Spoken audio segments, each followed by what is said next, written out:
Sobre adoração. No domingo anterior que eu preguei, eu falei um pouquinho sobre o caminho da adoração. Nós muitas vezes confundimos cantar ou as músicas que nós cantamos como a única forma de louvor e de adoração. Falei um pouquinho, vou fazer uma reprise rápido. A gente falou um pouquinho sobre como que nós, nesses anos, essa geração, a gente tem feito as coisas no automático. Como tem sido comum a gente viver a vida no automático. A gente come no automático, a gente às vezes dirige no automático, até porque os carros que estão chegando são todos, a maioria agora de câmbio automático, então já ajuda um pouco. E a vida tem sido assim, vivida no automático. A gente responde às pessoas no automático, as pessoas cumprimentam a gente, falam as coisas para a gente, muitas vezes a gente nem guarda, porque a gente já está pensando numa outra coisa, com uma mente super acelerada, e a vida tem sido assim. E a realidade é que muitas vezes nós estamos vivendo, a gente está dizendo coisas certas, mas com o coração longe. A gente diz coisas corretas, mas com o coração longe daquilo que a gente está falando. E quando a gente faz isso, a gente perde muita oportunidade. Porque a gente perde a oportunidade de experimentar coisas que aquele tempo passa, aquele momento passa e a gente perdeu a oportunidade. Então, no automático, a gente sempre vai perder a oportunidade. Agora, eu queria ler com você um texto que se encontra no livro de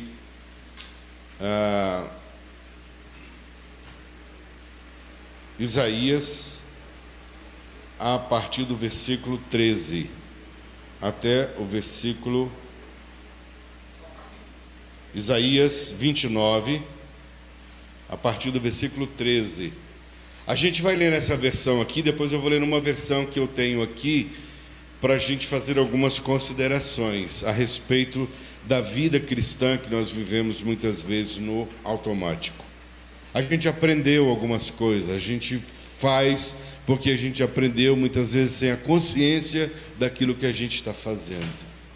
E a adoração não é diferente disso. Sabe, mais uma vez, eu vou continuar sempre falando sobre isso para que a gente consiga trazer isso para a nossa mente e para o nosso coração.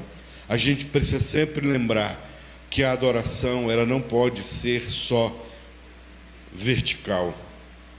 A adoração, ela precisa de chegar a Deus, mas ela precisa também alcançar as pessoas. Deus não se alegra com a adoração que nós fazemos só a Ele.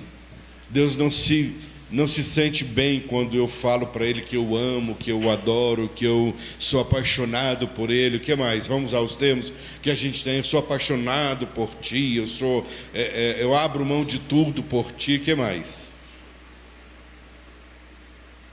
O que a gente fala para Deus? Vamos lá? Eu tenho fé em Ti, sim. O que mais? Te louvarei, não importam as circunstâncias. Né? O que mais? O que mais que a gente fala? Só que essa adoração a um ser supremo que a gente não vê, que a gente não ouve audivelmente, que a gente não toca, que a gente não sente com os nossos 5 sentidos, adorar a esse Deus de alguma maneira é algo muito razoavelmente fácil de fazer. O difícil é transformar essa adoração vertical numa adoração horizontal. É quando entra o aspecto de eu servir o meu irmão. Porque a palavra adoração, se nós pudéssemos traduzir essa palavra num termo só, porque ela é mais vasta, mas se a gente pudesse transformar ou trazer a adoração para um termo específico, seria serviço. A adoração era servir no templo, era quando os levitas cuidavam das coisas sagradas, era uma forma de serviço, né? Então, a adoração nada mais é do que servir. Só que a maioria de nós tem tido muita dificuldade em servir. Porque a gente é egoísta por natureza.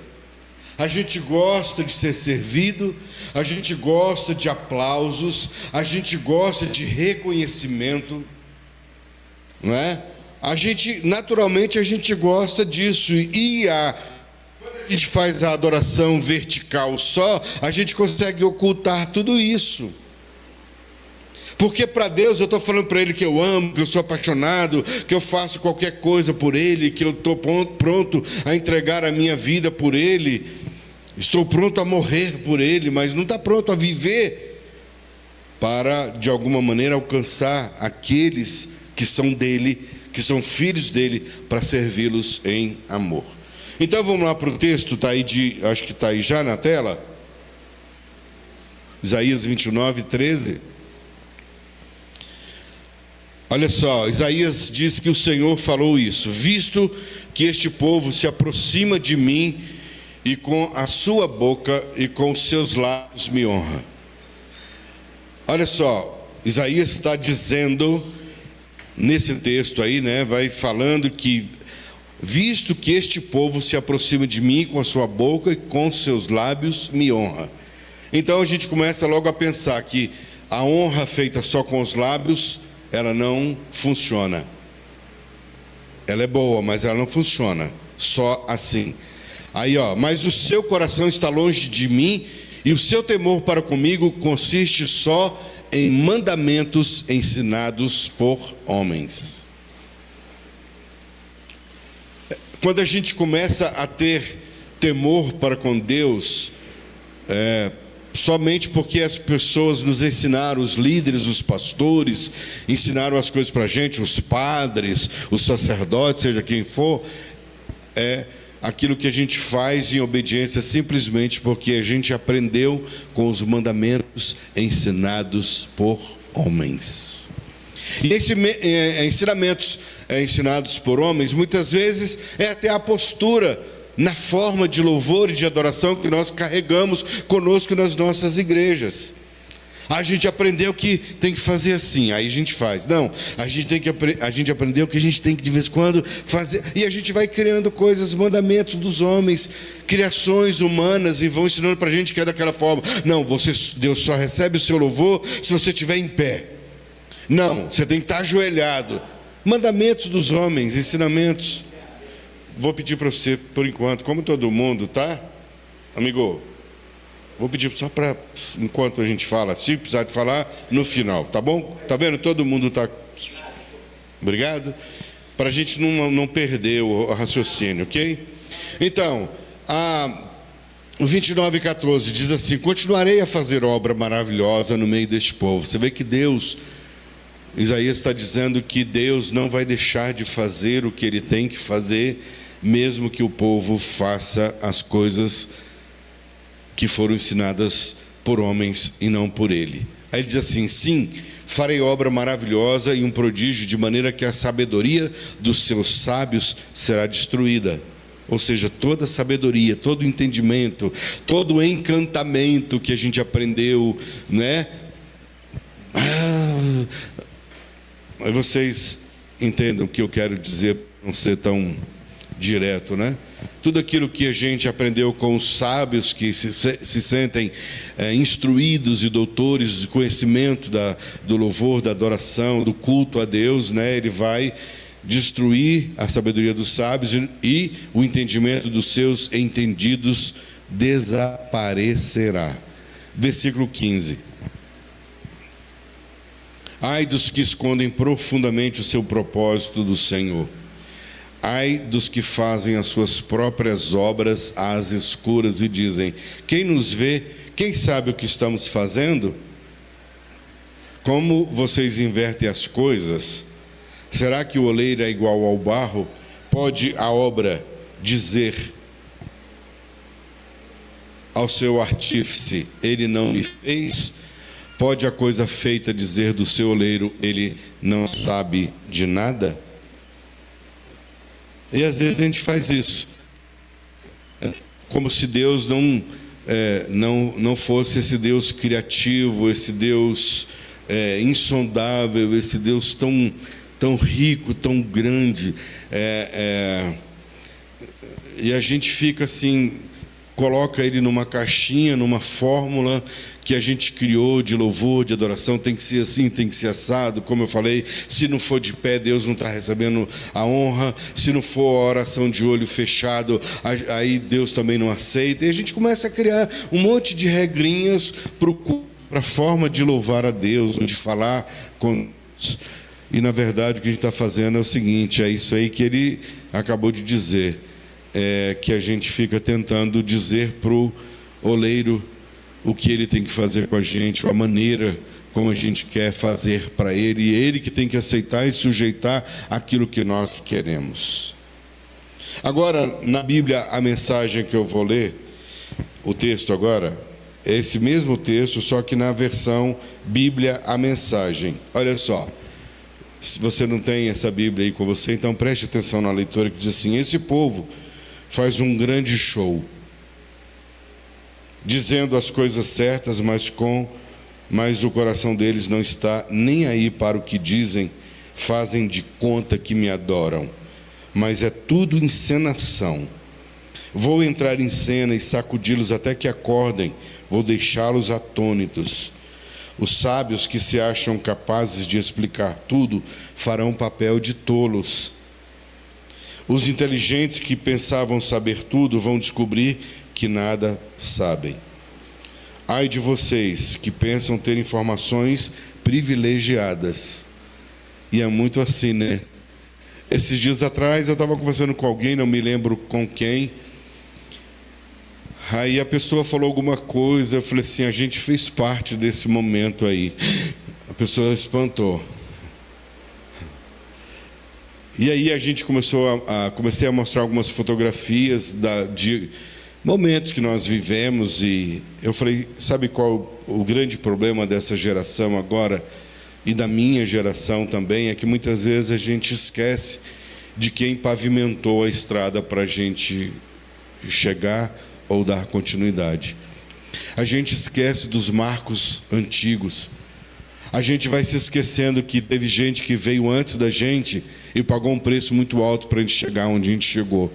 Só que a gente fica aqui, muitas vezes, levantando o troféu e achando que nós que alcançamos algumas coisas, esquecemos que teve gente que veio antes e que trabalhou muito, que lutou muito, que orou muito, que buscou muito a Deus e que enfrentou muita coisa de frente para a gente ter o que a gente tem, a liberdade que a gente tem.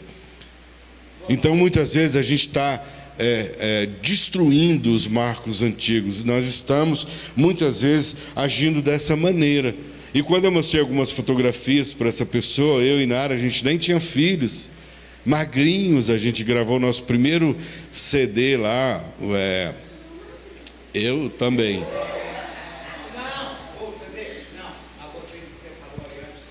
Tá bom. Ok. Então, gente, eu não tinha, a gente não tinha filhos, a gente só tinha a Petita. E é engraçado que a gente foi lá para a casa do Marcos Gibran, no Lago Sul, fizemos um estúdio. O Azaf Borba trouxe o estúdio dele móvel para cá, lá do Sul. E nós estávamos ali gravando o CD, a primeira música que eu compus, assim, cristã. Está gravada nesse CD chamado Digno. Aí está lá uma fotografia, eu, Ainara, o Azaf, Ludmila, Bené Gomes, Alda Célia, né? E a gente fez parte desse processo lá atrás. Foi tão bom, foi tão agradável, foi tão maravilhoso experimentar aquele momento com as pessoas. E a gente, de alguma maneira, fez parte, né, desse processo. Mas tem muita gente que nem sabe disso e nem precisa saber. Mas é sempre bom a gente olhar para trás e ver que teve gente que veio antes da gente e fez coisas que a gente precisa aprender a dar valor. Quando eu estava pensando nessa palavra, eu fiz um link dessa palavra com aquilo que está em Mateus 7,13. Eu queria que o Ricardo, a Clécia, que vai pôr para a gente, por favor,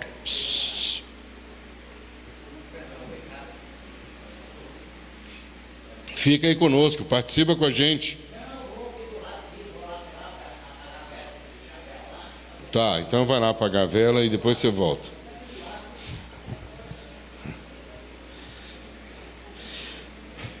Vamos lá para Mateus. Eu fiz um link dessa palavra com aquilo que a gente fez, essa primeira parte. Diz assim: entrem pela porta estreita, porque larga é a porta, espaçoso é o caminho que conduz para a perdição, e são muitos os que entram por essa porta.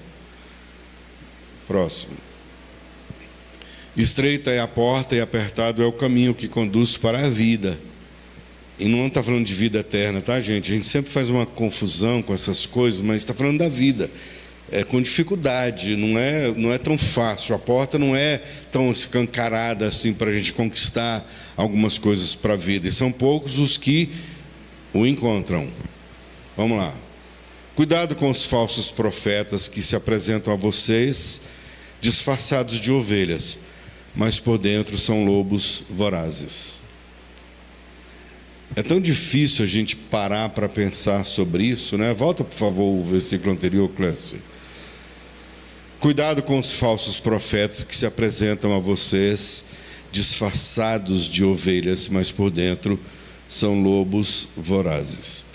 Lembra que o outro texto de Isaías que eu li fala sobre: vocês fazem shows para mim, espetáculos, mas eu não estou nem aí para isso que vocês estão fazendo. E a gente tem percebido que ao longo da vida isso tem acontecido tanto, são tantos shows, são tantas artimanhas, são tantos argumentos, de todas as maneiras, seja no falar, seja nas luzes, seja no som, seja no ambiente, seja o que for, são muitos argumentos utilizados para nos envolver de alguma maneira. Agora, Mateus está dizendo: cuidado com os falsos profetas. É porque é muito comum a gente ter falso profeta. É muito comum ter joio no meio do trigo. Muito fácil. A gente só conhece pelo fruto. Então você, quando quiser conhecer uma árvore, olha para o fruto que ela dá. Aí você vai saber se essa árvore é boa ou se ela é uma árvore má. E não confunda fruto com quantidade de pessoas, achando que um número muito grande de pessoas é fruto. Porque muitas vezes, na maioria dos casos, e tem pessoas aqui que sabem bem o que eu vou falar, e é que é muito comum hoje, as igrejas que fazem os shows, elas receberem pessoas de outras igrejas. São transferidas.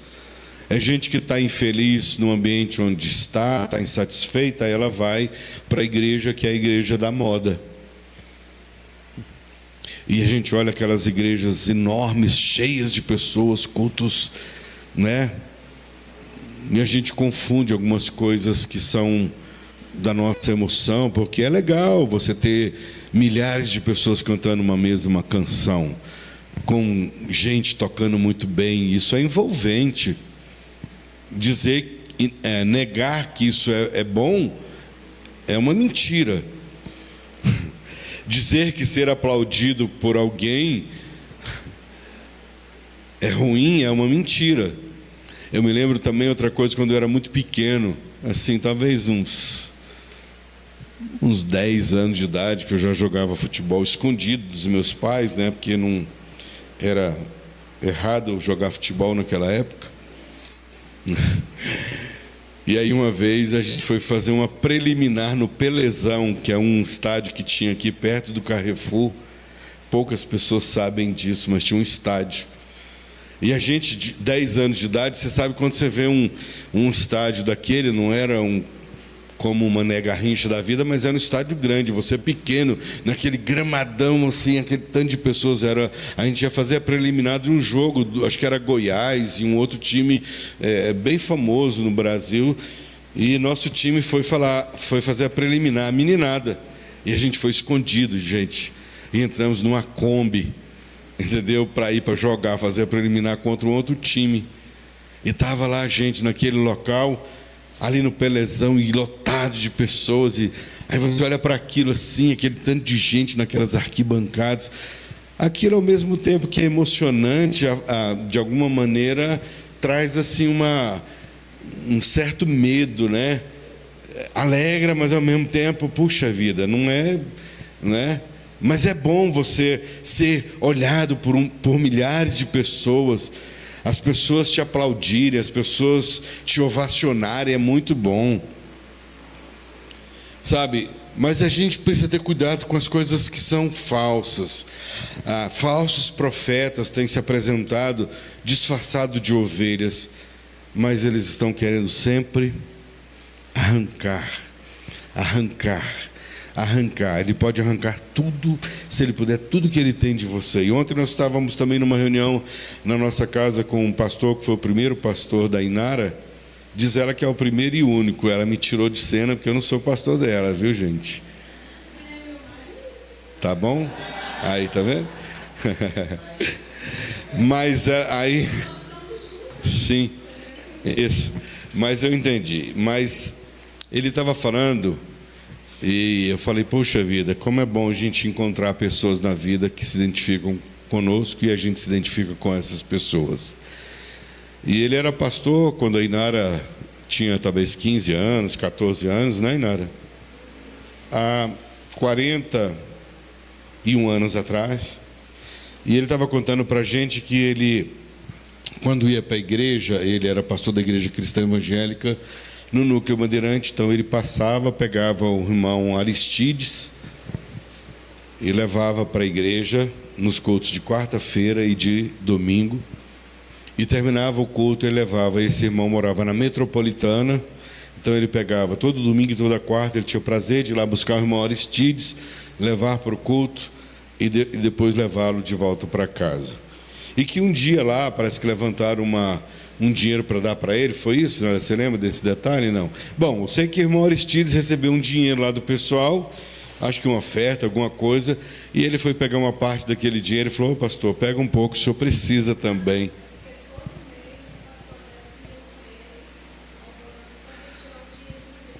Então é isso. Ele tinha uma aposentadoria, o pastor Adécio ia lá no banco, né, ajudava ele a retirar o dinheiro e tal, e levá-lo em casa. E aí diz que ele pegava o dinheirinho dele, virava para o pastor e falava, pastor, pega um pouco para você, você precisa também.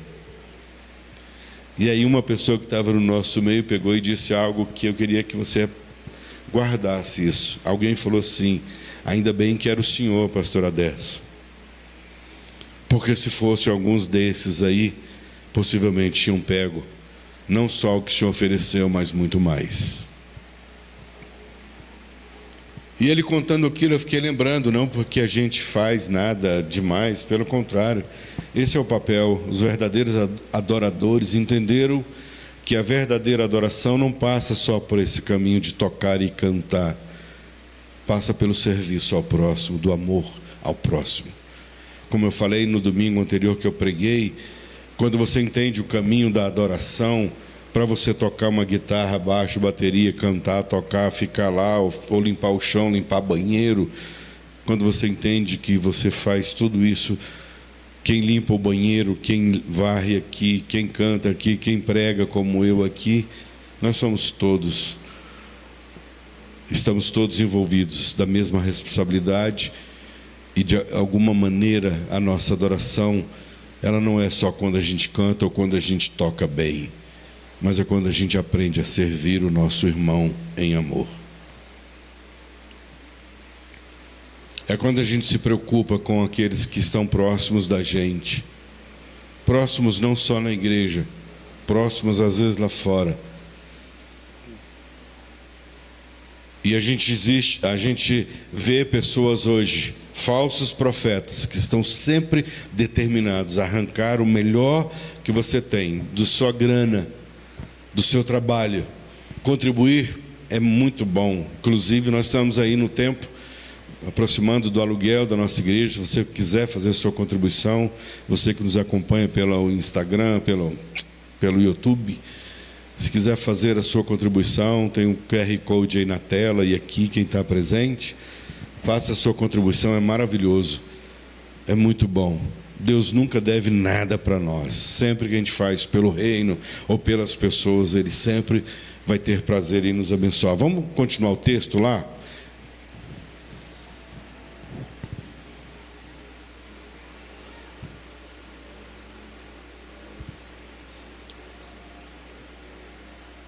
Mateus.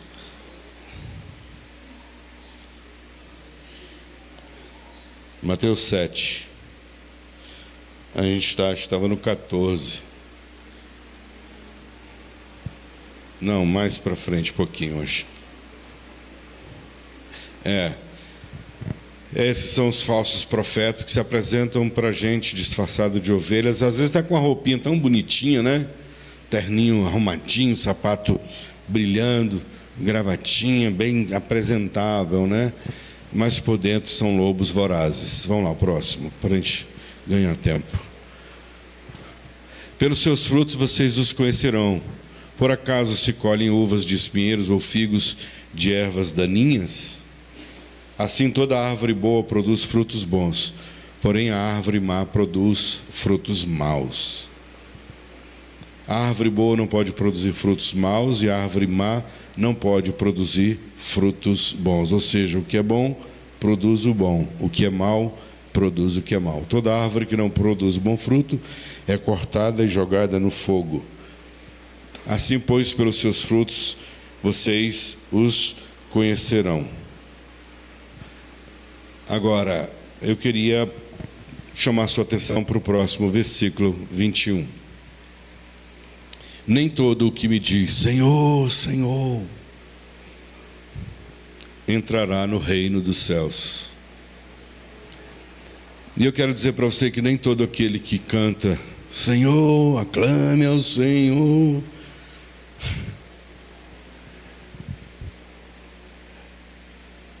nem todo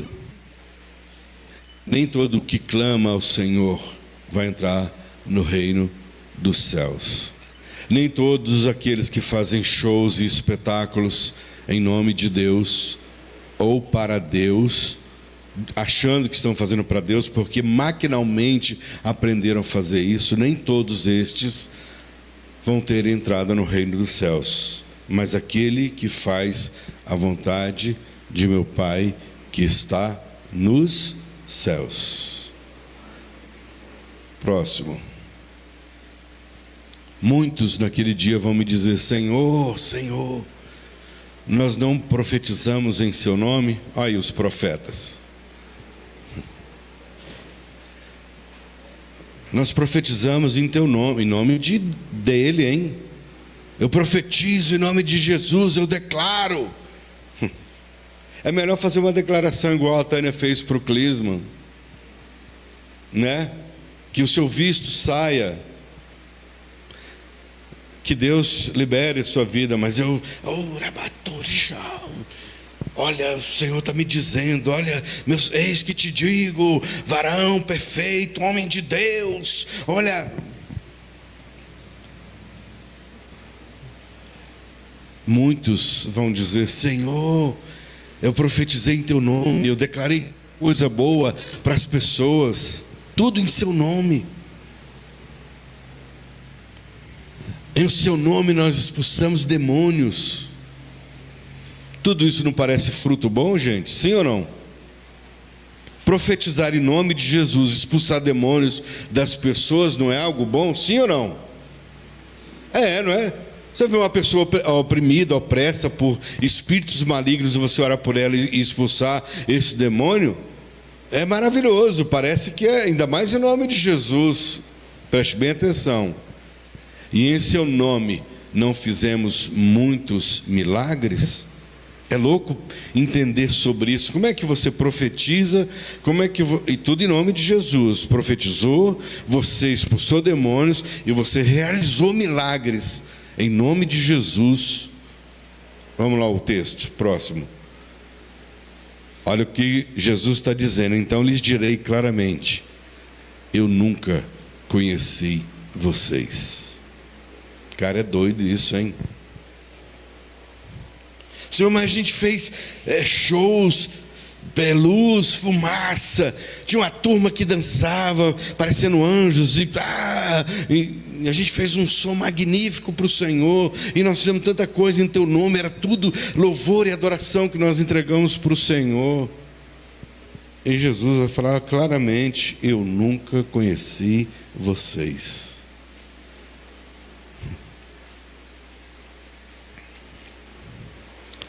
E ele conclui dizendo assim: afastem-se de mim, vocês que praticam o mal.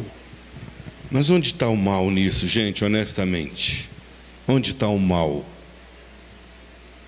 Se você profetizou em nome dele, se você expulsou demônios em nome dele, se você fez milagres em nome dele, se você orou em línguas, e não há problema nenhum, se você crê que você pode orar em línguas, ore em línguas.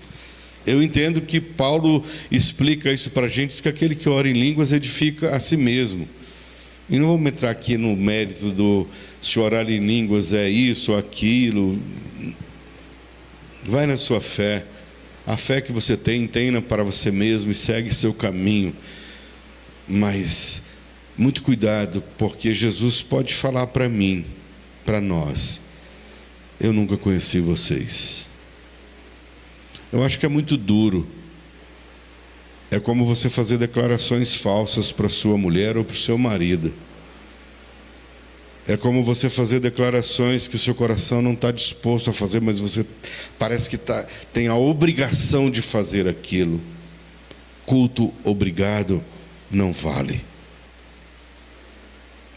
Faça por amor, faça com alegria, faça com disposição o seu culto, a sua oferta, o seu louvor, a sua palavra. Eu lembro quando a gente estava nos Estados Unidos, acho que da outra vez, eu e Nara, acho que eu contei isso aqui, mas vou repetir porque tinha gente que não estava aqui. Nós saímos com um casal e eles foram nos deixar na casa onde nós estávamos hospedados, na casa do pastor Roberto e pastora Efigênia. E nós, quando fomos sair, Deus me deu uma palavra assim no meu coração para aquela esposa do Roger. Eu desci do carro, estava atrás eu e Nara, eles dois na frente. Eu desci, eles desceram do carro, estava já um pouco frio para despedir da gente. E eu falei para ela uma palavra assim que veio no meu coração. Falei para ela assim: fulana, eu senti no meu coração de entregar isso para você. Se for de Deus, você guarda. Se não for, você despreza. Quando eu falei aquela palavra para ela, ela se emocionou e começou a chorar de alguma maneira. E disse: eu pedi para que Deus falasse comigo hoje a respeito disso. Ele falou através da sua vida, da sua boca, o que eu precisava ouvir. Eu não me portei com outra roupagem, nem com outra linguagem, nem com outro tom de voz, não orei em línguas para dizer aquilo para ela, porque eu acho que quando você tem algo de Deus, você tem que entregar para a pessoa sem trazer a responsabilidade para você. Você é só o vaso. Não adianta querer trazer para você um peso de algo que não é seu. Porque se Deus fala algo com você, é Ele que está falando com você. Então não é você, como eu estou aqui hoje, não sou eu mesmo. É uma ação de Deus através de mim ou de qualquer outra pessoa que pretende vir aqui trazer uma palavra. Tem que ser da parte de Deus. Então, eu fiquei totalmente desprovido, como eu faço hoje. Quando eu entendo algo de Deus, se tiver que entregar para essa pessoa, eu falo: olha, eu entendo sobre isso para a sua vida, uma palavra para você, assim. Se você achar que ela vem de Deus, guarde e ande. Se você achar que não, despreza, está tudo certo. Mas quantas vezes eu já participei de cultos onde a gente, no automático, fez tanta coisa. E a gente tem feito muita coisa no automático, porque a gente aprendeu a fazer, a gente faz, a gente repete, a gente replica. Lá em tal lugar agora estão fazendo isso, bora fazer. Agora tem que fazer tal coisa, bora fazer. Aí a gente vai replicando, repetindo as coisas, como se Deus estivesse feliz com aquilo, e muitas vezes Deus está longe daquilo. São shows, são espetáculos, são luzes, são fumaças, são teatros, são encenações, todas que fazem bem para nós, mas a gente nunca pode confundir que isso se confunda com uma verdadeira adoração. E eu queria muito que nós saíssemos daqui nessa manhã conscientes de que Jesus falou assim para os seus discípulos: eu já não vos chamo servos, porque o servo não sabe das coisas do seu Senhor, mas eu vos chamo amigos, porque o amigo sabe das coisas do amigo. Essa relação que Jesus quer ter com a gente. E aí, se eu estou igual o Adriel de sandália havaiana, ou se eu estou de terno e gravata, se eu estou de short, de bermuda, se eu estou numa praia de sunga, eu tenho que entender que Deus não depende de nada dessas coisas, nem de fórmulas para Ele ou se sentir feliz com a minha vida numa verdadeira adoração, porque a verdadeira adoração, de novo, é quando eu sirvo o meu próximo. É quando eu aprendo a servir em amor. A Jussara chega todo domingo aqui conosco, a gente passa lá, dá carona para ela e para a mãe dela. Aí ela chega, vai direto para ali, faz o café. Domingo passado a gente chegou um pouco atrasado.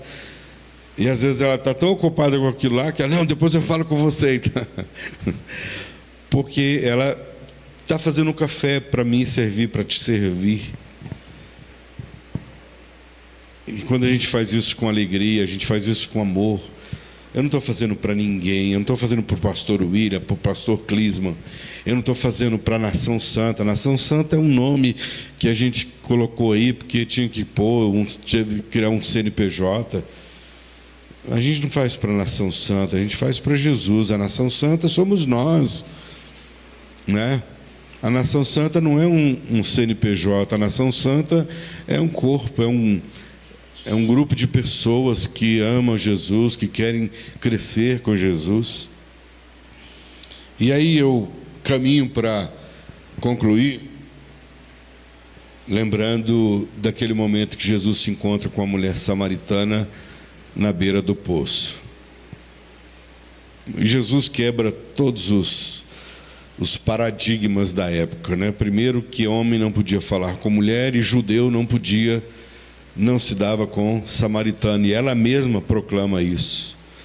Aí ela resiste Jesus e fala: você não tem corda, você não tem balde para tirar a água do poço, como é que você vai me dar água para beber? Quando Jesus falou assim: aquele que beber da água que eu lhe der jamais terá sede. Ela falou: como? Você não tem capacidade para isso. E às vezes a gente se porta como uma mulher samaritana, né? Dizendo para Jesus que Ele não pode fazer tal coisa por nós. E a gente limita Jesus. Você não tem corda, você não tem balde. Hã? Pelos outros também. A gente fala que não pode, né? Ele não...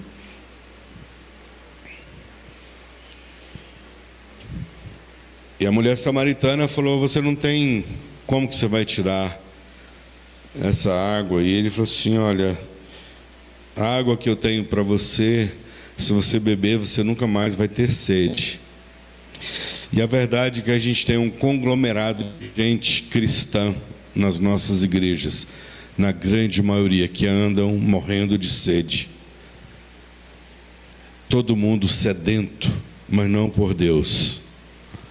Sedento pela prosperidade, sedento pelo sucesso, sedento pela riqueza, sedento pelas conquistas, porque Jesus não tem sido suficiente para saciar a sede delas. Eu não sei quantos viram, mas eu vi a Anitta, um vídeo da Anitta essa semana. Não sei se o Pingão viu aí, mas você viu, Pingo? Ela falando que a vida dela, essa loucura da vida que ela vive, viajando, shows, um atrás do outro, na linguagem que a gente conhece bem, mas foi uma parte que ela usou. Ela falou: porque ela está tomada de um grande vazio. E ela faz tudo isso que ela faz, dança, canta, compõe, corre para cá, corre para lá, tantos eventos, tantos shows. E ela percebeu que nada disso tem sido suficiente. Tudo que ela conquistou, a riqueza, a fama, é uma artista internacional. Você pode gostar ou não gostar, concordar ou não, mas ela é uma artista internacional. Se não agrada ao seu paladar, não tem problema, mas ela se tornou assim, famosa, rica, desbocada. Mas ela reconheceu que ela fez a vida inteira tudo isso por causa de um grande vazio que está dentro dela. Agora eu vou te falar uma coisa mais profunda ainda. O duro é quando a gente olha para a maioria das pessoas que estão dentro das igrejas, que continuam, talvez não com ativismo tão grande quanto o da Anita, mas estão vazias e vazias e vazias. Gente que ainda não experimentou a água da vida. Gente que se perde facilmente por causa das dificuldades que a vida traz, com os problemas, com os percalços da vida, com as perdas da vida, com os dilemas da vida, com as mazelas da vida, e elas questionam Deus, porque elas aprenderam isso, que Deus é o servinho delas, tem que servi-lo na hora que ele orar, porque ele está dando o dízimo dele integralmente, está dando uma oferta de amor, de sacrifício, está fazendo mais uma oferta de propósito, está entregando as primícias, e Deus tem a obrigação de abençoá-lo. E se Deus não fizer o que ele determinou no coração fazer, aí ele tem problemas de relacionamento com Deus, porque ele aprendeu com falsos profetas coisas que não são verdades. Porque a relação com Deus e com Jesus não pode ser baseada em milagres, em conquistas, em sucesso.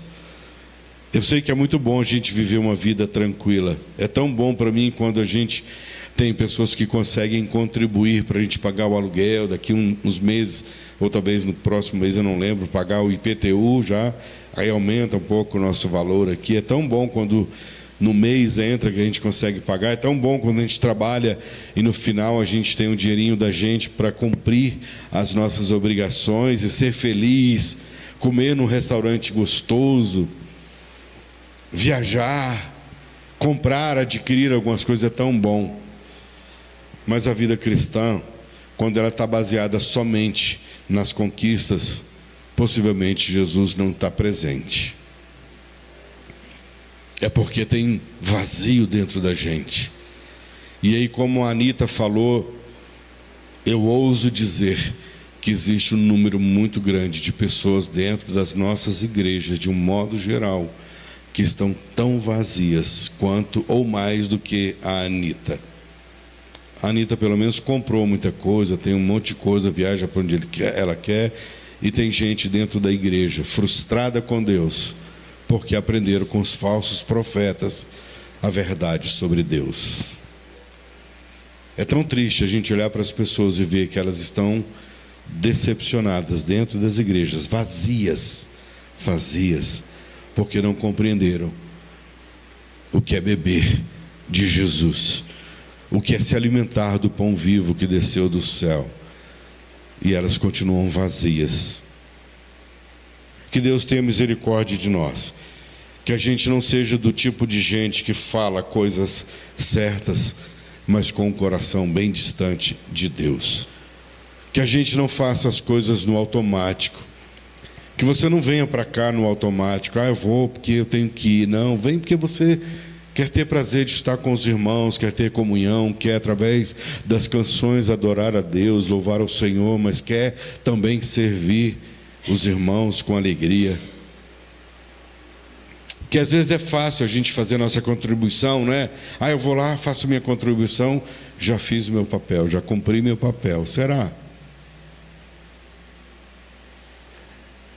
Será que a gente cumpriu o papel da gente no amor e no serviço ao próximo, na verdadeira adoração? Porque Jesus, quando termina o discurso dele com a mulher samaritana, ele diz: mulher, vem a hora, e já chegou, que o Pai procura os verdadeiros adoradores, porque o Pai é Espírito, e importa que os seus adoradores o adorem em espírito e em verdade. Vem a hora Eu acho que a hora já chegou. Jesus falou: vem a hora e já chegou. Os verdadeiros adoradores, é porque existem falsos adoradores também. Tomara que não seja encontrado nenhum falso adorador no meio do povo de Deus. Tomara. E ela ainda replicou: mas a gente aprendeu, nosso pai ensinou para a gente. Maquinalmente aprendeu, o nosso pai ensinou para a gente que é lá no monte tal. E Jesus fala: não é nem lá e nem mais aqui. É aqui, é lá, é no ônibus, é no metrô, é no meu trabalho, é no meu comércio, é no meu estabelecimento, é quando eu estou dormindo, é quando eu estou na praia, é quando eu estou no avião. Pastor, eu entro no avião, já começo a orar para Deus me livrar. Mas você está preocupado às vezes só com você. É a mesma coisa daqueles que muitas vezes falam assim, né, gente? Aconteceu um acidente de ônibus. Aí morreu lá, sei lá, numa van, morreu 10 pessoas e um saiu ileso. Aí o cara vai para frente da câmera e fala assim: graças a Deus eu estou aqui. Engraçado, é só por ele e os outros. Graças a Deus eu estou aqui. Eu entendo a fórmula que ele usa. Mas então, e os outros? Graças a Deus eu estou liso e ileso aqui. Eu estou aqui para contar para vocês. Ou a gente aprende a dar graças a Deus por tudo, não é? Porque senão a gente vai se tornar sempre muito egoísta. Porque Deus me livrou da morte. E os outros que não foram livres da morte? As famílias que ficarão enlutadas por conta daqueles que partiram. Deus olhou só para mim, Deus cuidou só de mim, só eu que era o verdadeiro adorador e mereci o livramento da morte. A gente precisa de aprender a olhar para a vida como um todo. A gente tem que aprender a olhar para as pessoas sempre pensando no coletivo. E eu finalizo agora. Vamos terminar cedo hoje, né? Eu finalizo agora dizendo uma coisa. A mãe Maria Cavalcante, ela, sempre que a gente fazia alguns eventos na igreja que tinha comida, ela falava assim para mim: você quer que eu faça seu prato? E sempre uma atitude de carinho e amor dela por mim, eu sei disso. Mas eu sempre falava para ela: não precisa, mãe.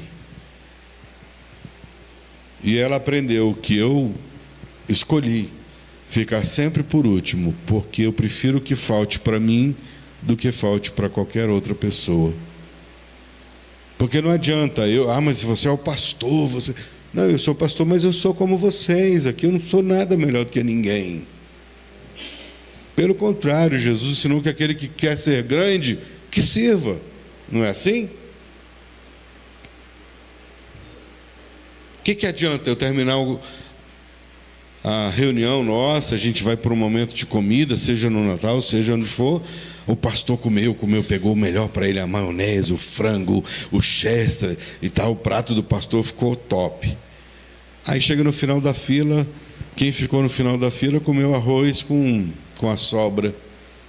Eu não tenho alegria nenhuma nisso, nenhuma, digo isso diante de Deus, do Espírito do Senhor, eu não tenho alegria nenhuma. Eu não me sinto melhor, acho que eu não tenho que valer mais nada, mais para mim do que para qualquer outra pessoa, pelo contrário. Porque eu aprendi o seguinte: se vem uma pessoa que come, a gente teve uma comida lá na igreja, e ao final da comida faltou, eu saí de lá com fome. Isso para mim vai ser uma tristeza. Agora, se não sobrar para mim, todo mundo comendo, sobrar para mim, eu vou para casa, como pão com leite, café, biscoito, está tudo certo perfeitamente. Mas quando eu estou sempre egoísta, querendo o melhor para mim, tudo para mim, é um ensinamento de falsos profetas, porque o ensinamento de Jesus não é esse. Não é esse mesmo. Eu tenho que sempre olhar para o próximo e querer o bem e o melhor para ele, o tanto que eu quero para mim. Amém? Vamos orar? Senhor, que a gente aprenda o caminho da adoração além da canção, além da música. A canção e a música como forma de adoração ao Senhor é maravilhoso. Faz bem para a gente cantar, como o salmista diz, faz bem para nós cantar louvores ao Senhor. Mas que a gente entenda que o caminho da adoração passa pelo serviço aos irmãos, aos próximos, ao local que nós nos reunimos. A adoração, quando entendermos de verdade, ela passa pela contribuição com generosidade, com alegria, não como barganha, não como troca. Eu vou fazer porque Deus vai fazer para mim. A verdadeira adoração passa por um caminho simples, como a do bom samaritano que olhou para aquele homem machucado à beira do caminho e cuidou dele. É assim, nós precisamos aprender a cuidar uns dos outros, não aqui também, mas fora daqui. A gente precisa encontrar gente perto da gente, necessitado, que precisa da nossa adoração, do nosso serviço. Que a gente aprenda que os verdadeiros adoradores estão escassos e que tem sido difícil para o Pai encontrar. Porque o Senhor Jesus falou que o Pai procura que Ele encontre em nós, em cada um de nós aqui, dos meus irmãos, que Ele encontre em nós os verdadeiros e não os falsos adoradores. Que a gente também não seja falso profeta, determinado a ser vorazes, mas que a gente esteja sempre disposto a ensinar, a orientar, a receber algo do Senhor para repartir com os nossos irmãos. Que seja assim na nossa vida, que seja assim na nossa caminhada, todos os dias da nossa vida, e que a água da vida que a gente possa beber e que ela possa realmente saciar a nossa sede, para que a gente não fique tão apegado a ter as coisas, a querer só para nós, mas que acima de tudo essa água entre dentro da gente, para a gente ser muito mais do que ter. A gente precisa ser mais do que ter mais. Abençoa meus irmãos, abençoa minha vida, para que a gente possa experimentar isso da sua parte nesse tempo, nessa geração que faz tudo no automático, que maquinalmente aprendeu. Que a gente possa lembrar desse caminho todos os dias da nossa vida, em nome de Jesus. Amém e amém.